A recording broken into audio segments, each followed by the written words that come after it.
Gold, trusted gold buyers. మీరు తాకట్టు పెట్టిన బంగారాన్ని విడిపించి ఈ రోజు ఉన్న మార్కెట్ ధరకు కొనబడను.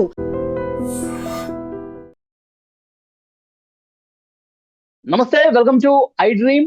నా పేరు వలి. ప్రస్తుతం లైవ్ లో జాయిన్ అయ్యారు రాజశేఖర్ గారు. ఆయన chief engineer in oil tanker. ఆయన ప్రస్తుతం హార్ముజ్ జలసంధికి అత్యంత సమీపంగా ఉన్నారు. ఎప్పుడైతే యుద్ధం ప్రారంభమైందో అప్పటి నుంచి కూడా వాళ్ళ షిప్ అక్కడ ఆగిపోయినటువంటి పరిస్థితి ఉంది. మార్చి 1 నుంచి ఇప్పుడు వరకు అంటే చూడండి ఎన్ని రోజులు అవుతుందో. సో ఇంకా ఎప్పుడు ఆ సంధిని దాటుకుంటూ బయటకు రావాలని చెప్పి వేచి చూస్తున్నటువంటి పరిస్థితి ఉంది. ఆయన దానికి సమీపంలో ఉన్నారు కాబట్టి అక్కడ వాస్తవ పరిస్థితులు ఏంటో మనం తెలుసుకునే ప్రయత్నం చేద్దాం. రాజశేఖర్ గారు నమస్తే సార్. నమస్తే అండి. 15 years నుంచి షిప్పింగ్ లో ఉన్నాను. మెర్చంట్ నేవీ షిప్స్ లో ఆల్మోస్ట్ ప్రతి షిప్ ఆయిల్ ట్యాంకర్ లోనే చేశాను. ప్రతిసారి అంత నార్మల్ గానే జరిగేది. ఈసారి మాత్రం అనుకోకుండా ఇరుక్కుపోయాం అనమాట. అంటే మనకు తెలియని, మనకి రిలేటెడ్ లేని ఒక జియో పాలిటిక్స్ గేమ్ లో అమాయకులైన Merchant navy engineers, officers, crew వీళ్ళందరూ ఇరుక్కుపోయారు.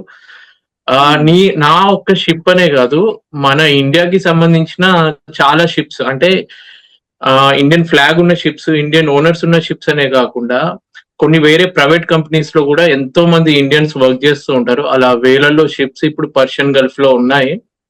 ఇప్పుడున్న ఈ సిచ్యువేషన్ లో ఎవరు అఫీషియల్ గా పర్మిషన్ కూడా ఇవ్వరు ఆ స్ట్రైట్ ఆఫ్ హార్మోస్ క్రాస్ చేసి మీరు సేఫ్ గా ఎక్కడికంటే అక్కడికి వెళ్ళండి అని చెప్పి.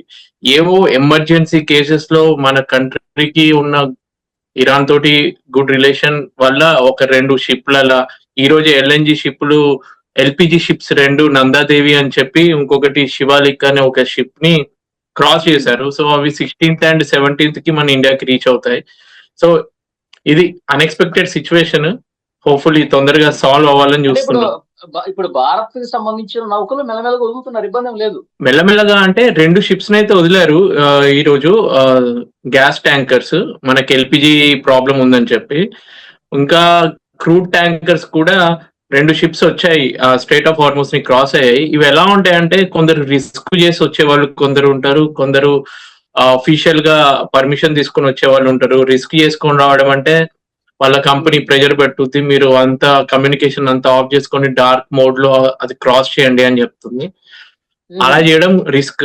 మనం పని చేయడానికి వచ్చింది, సేఫ్ గా వర్క్ చేయడానికి వచ్చాము. అలాంటి రిస్క్ తీసుకోవద్దు అనేది నా ఒపీనియన్. ఇప్పుడు ఏంటి సార్ అక్కడ సిచ్యువేషన్?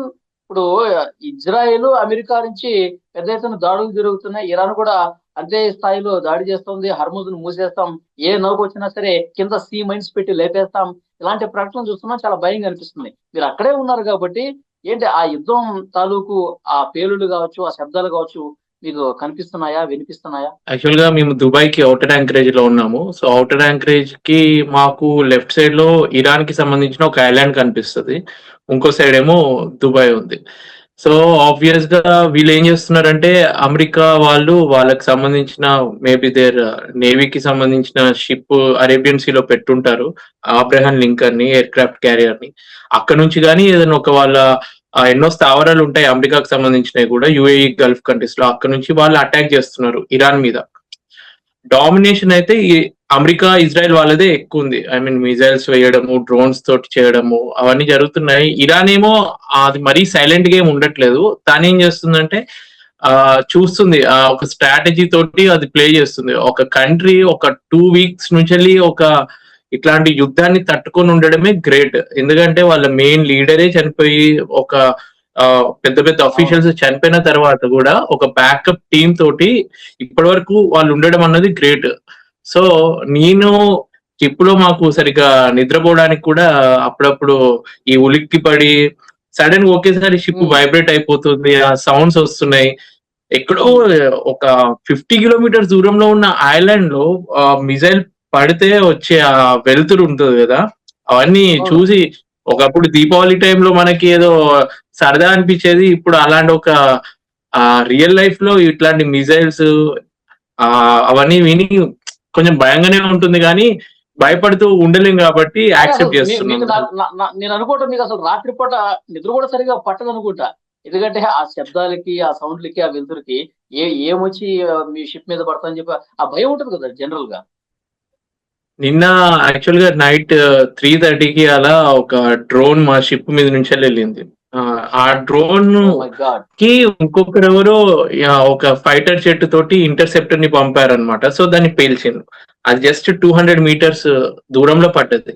ఇప్పుడు ఏంటంటే ట్యాంకర్స్ ఎలా ఉంటాయంటే నాఫ్తా లాంటివి, డీజిల్ లాంటివి, మన పెట్రోల్ బంక్ లో ఎవరైనా లైటర్ వెలిగిస్తేనే అది ఇట్లా మంట అంటుకుంటది కదా, అవును, అట్లాంటిది అవును. ఇట్లాంటిది ఏదన్నా ఇంత పెద్ద టన్, 1,00,000 టన్నులు ఉన్న ఆయిల్ మీద ఆ నిప్పు రవ్వ పడితే ప్రాబ్లమ్ అయ్యే ఛాన్స్ ఉంటుంది. సో ఆ భయం ఒకటి, ప్లస్ అలాంటిది ఏదైనా జరిగితే వెంటనే మేము తప్పించుకోవడానికి లైఫ్ జాకెట్లు వేసుకొని లైఫ్ బోట్ లో ఎక్కి ఎలా తప్పించుకోవాలి అలాంటి డ్రిల్లు చేసి మా వరకు అట్లా మేము వాచ్ కీపింగ్ ఎక్కడ ఏం జరుగుతుందని అబ్జర్వ్ చేసుకుంటూ ఉంటున్నాం.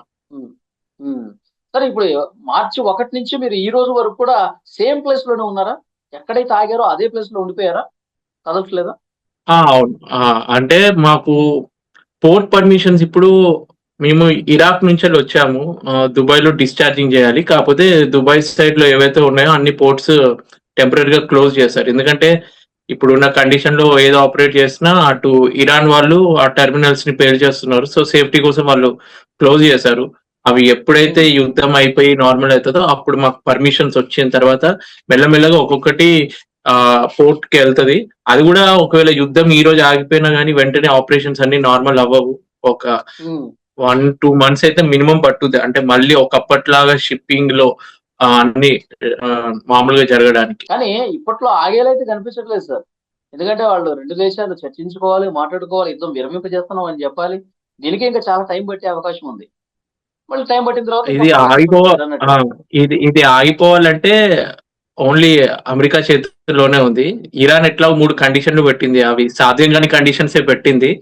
బట్ అమెరికా డబ్బులన్నీ పోయి కాంగ్రెస్ వాళ్ళ దగ్గర నుంచి వెళ్ళి వాళ్ళ కాంగ్రెస్ ఏదైతే ఉందో ఇక మేము డబ్బులు ఇవ్వము అని అతన్ని ప్రెజరైజ్ చేస్తే గానీ యుద్ధం ఆగేటట్లేదు. చూద్దాం. అంటే ప్రతిసారి ఈ అధికారం కోసము అమెరికా ప్రతిసారి ఆధిపత్యం కోసం ఇలా ఎన్నో సార్లు చేసింది. ఇరాక్ లో, మొన్న వెనుజులాలో ప్రతిసారి వాళ్ళకి ఏంటంటే పైకి మీ దేశానికి మేము మంచి చేస్తున్నాము, మీరు మీ దేశంలో టెర్రరిస్ట్ నాయకులు ఉన్నారు, వాళ్ళందరినీ మేము ఏంటి మీ మంచి కోసం చేస్తున్నామని బయటికి చెప్పుకుంటారు. కానీ అల్టిమేట్లీ ఇదంతా జరుగుతుంది ఒక బిజినెస్. క్రూడ్ ఆయిల్, ఇరాన్ కి సంబంధించిన క్రూడ్ ఆయిల్ అమెరికాకి కావాలి, వెనుజులాకి సంబంధించిన క్రూడ్ ఆయిల్ అమెరికాకే కావాలి. అటు రష్యా చూసుకున్న ఈ వీళ్ళు కొట్టుకొని అటు ఇండైరెక్ట్ గా మొత్తం రష్యా లాభంలో ఉంది ఇప్పుడు. ఎందుకంటే మన ఇండియాకి రష్యా నుంచి ఆయిల్ తీసుకుంటున్నాం, చైనా నుంచి కూడా అవును, రష్యాని అవును. ఆయిల్ తీసుకుంటున్నా కూడా వాళ్ళకి డిమాండ్ పెరిగింది. మామూలుగా యుద్ధానికి ముందు $70 ఉండేది బ్యారెట్, ఇప్పుడు $100 కి చేరింది. ఉమ్. రష్యా ఇంకా దీనికంటే ముందు $8 ఏ దేశం పెంచేసి నుంచి, అమ్ముతున్నాడు. ఎస్ రాజశేఖర్ గారు, ఏ దేశం నుంచి అయితే మీరు ఆయిల్ కొనొద్దు అని చెప్పి కండిషన్ పెట్టారు, ఇప్పుడు గత్యంతరం లేక ఆ దేశం నుంచే కొనాల్సిన పరిస్థితి ఏర్పడింది.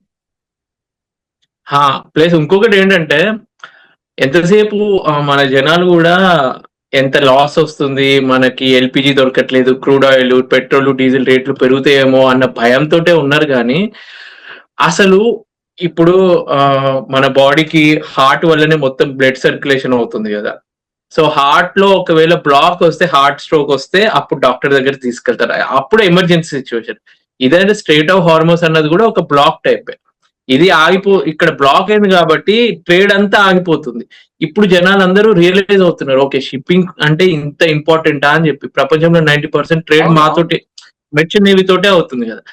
ఇంత ఇంపార్టెంట్ ఉన్నా గానీ ఇండియన్స్ ఆల్మోస్ట్ 7 చనిపోయారు నా వరకు. నాకు ప్రతి ఒక్క పేర్లు అవన్నీ తెలుసు. ఆయన కానీ ఇప్పటికీ మన ఇండియన్ గవర్నమెంట్ 3 ఇండియన్స్ చనిపోయారు అంటే వాళ్ళకి కరెక్ట్ లెక్కలు కూడా వాళ్ళు అఫీషియల్ గా తెలుసుకోలేకపోతున్నారు. అంటే ఓన్లీ ఇండియా ఫ్లాగ్ లో ఉన్న షిప్ లో జరిగిన ఇన్సిడెంట్ లో వాళ్ళు కాన్సన్ట్రేట్ చేశారు. కానీ వేరే కంపెనీలలో ఇట్లా ఎన్నో ఫైర్ యాక్సిడెంట్లు జరిగినాయి, ఇండియన్స్ ఇంతమంది చనిపోయారు అంటే వాళ్ళ ప్రాణానికి ఒక వాల్యూ లేకుండా చేస్తున్నారు. ఏంటంటే షిప్ లో వాళ్ళ బాడీ అలానే ఉండిపోయింది, కాలిపోయింది, ఆ బోన్స్ తోటి అలా ఉంది. ఆ బాడీని కూడా ఇండియాకి ఇంకా తెప్పించలేకపోతున్నారు. అంటే వాళ్ళ ఫ్యామిలీస్ ఎంత ఇబ్బంది పడుతున్నారు. అంటే ఏదైనా ఎయిర్ ఇండియా చాలా లాంటి బాధాకరం. ఫ్లైట్ లో జరిగిన ఫ్లైట్ లో ఏదైనా జరిగితే అబ్బో అని చెప్పి మొత్తం మీడియా అటెన్షన్ వెళ్తుంది. అది సీ ఫేరర్స్ ఇట్లాంటి షిప్పింగ్ వాళ్ళకి ఎందుకు అసలు జనాలు పట్టించుకోవట్లేదు ఎందుకు అన్న ఒక బాధతోటి నేను నా సోషల్ మీడియాలో నేను అవునండి, ప్రజెంట్ అవును. చేస్తున్నాను. అంటే ఇది ఫ్యాక్ట్, మమ్మల్ని కూడా గుర్తించండి, మాకు వాళ్ళ ఫ్యామిలీస్ ఎంత ఇబ్బంది పడతారు, ఒక మెంటల్ గా చనిపోయిన వాళ్ళనే కాదు, ఇప్పుడు మాకు కూడా లైవ్ లో ఇట్లాంటి షిప్ యాక్సిడెంట్లు చూస్తే మెంటల్ ట్రోమా మాకు ఉంటుంది, మా ఫ్యామిలీ మెంబర్స్ కి కూడా ఉంటుంది. అది నేను జనాలకు చెప్పాలనుకుంటున్నాను. 2 వారాలుగా సముద్రంలోనే ఉండిపోయారు, ఎక్కడ పడితే ఎక్కడ అయితే ఆగారు అక్కడ ఉండిపోయారు. మీ ఫ్యామిలీ మెంబర్స్ చాలా ఆందోళన ఉంటారు, మాకు అర్థమవుతుంది. వాళ్ళు రోజు ఫోన్లు చేయటం, మాట్లాడటం, పరిస్థితిని తెలుసుకోవటం జరుగుతుందా? ఇంట్లో వాళ్ళు ఎలా ఫీల్ అవుతున్నారంటే ఏం మాట్లాడుతున్నారు? ఎప్పుడు న్యూస్ లో చూడని ఇంట్లో వాళ్ళు కూడా ఇప్పుడు నేను ఇక్కడ ఉన్నాను కాబట్టి న్యూస్ ఫాలో అవ్వడము, అంటే వాళ్ళకి నేను ధైర్యంగా ఉంటాను. ఎందుకంటే షిప్ లో ఉన్న వాళ్ళకి ఇవన్నీ ఏదో విధంగా పనిలో బిజీగా ఉండి ధైర్యంగా ఉండగలం, కానీ ఇంట్లో వాళ్ళకి ఏంటంటే ఇక్కడ సిచ్యువేషన్ గురించి వాళ్ళకి కరెక్ట్ ఇన్ఫర్మేషన్ ఉండదు. ప్లస్ మాకు ఇంటర్నెట్ అనేది మనకంటే ల్యాండ్ మీద రీఛార్జీలు చేసుకుంటే వెంటనే ఇంటర్నెట్ వస్తుంది, మాకు శాటిలైట్ తోటి ఇంటర్నెట్ లిమిటెడ్ ఉంటుంది. సో ఆ లిమిటెడ్ టైంలో ఇంట్లో వాళ్ళతోటి అంత ఇన్ఫర్మేషన్ చెప్పడము, ఒక రోజు మిస్ అయ్యామనుకో వాళ్ళతో మాట్లాడకపోతే అయ్యో ఈ రోజు ఏమైంది, ఎందుకు మిస్ అయింది కాల్ అని చెప్పి ఆ ఆందోళన అంటే ఉంటుంది, చాలా మందికి ఉంటుంది.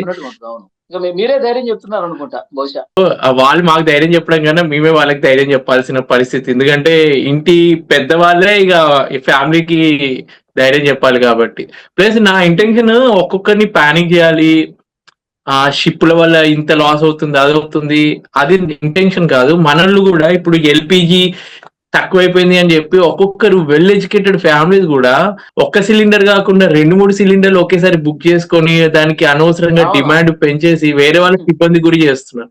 అంటే బేసిక్ మనకి ఒక సివిక్ సెన్స్ ఉండాలి కదా.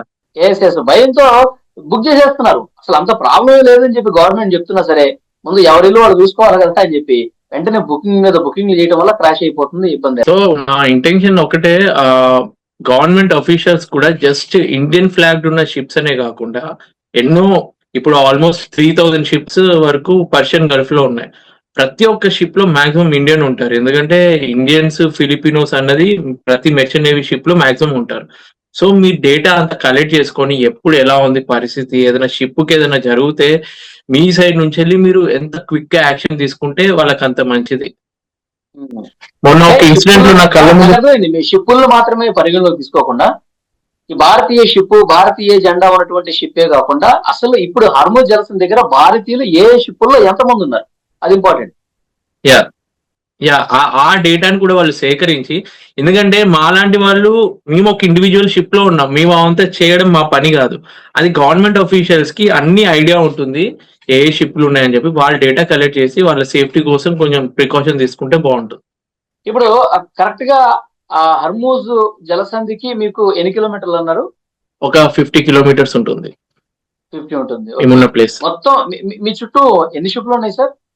ఆల్మోస్ట్ నా కంటికి కనిపించేటి ఒక 200 to 300 షిప్స్ కనిపిస్తాయి నాకు. ఇంకా మీ కంపెనీకి సంబంధించిన వాళ్ళు రెగ్యులర్ టచ్ లో ఉండి మాట్లాడుతూ ఉన్నారా, ఏంటి పరిస్థితి, ఏంటి అప్డేట్ ఇస్తా ఉన్నారా? ఇప్పుడు కంపెనీ వాళ్ళ పరిస్థితి కూడా ఏంటంటే వాళ్ళు కూడా పర్టికులర్ ఈ సెట్ ఆఫ్ రూల్స్ అని చెప్పలేరు.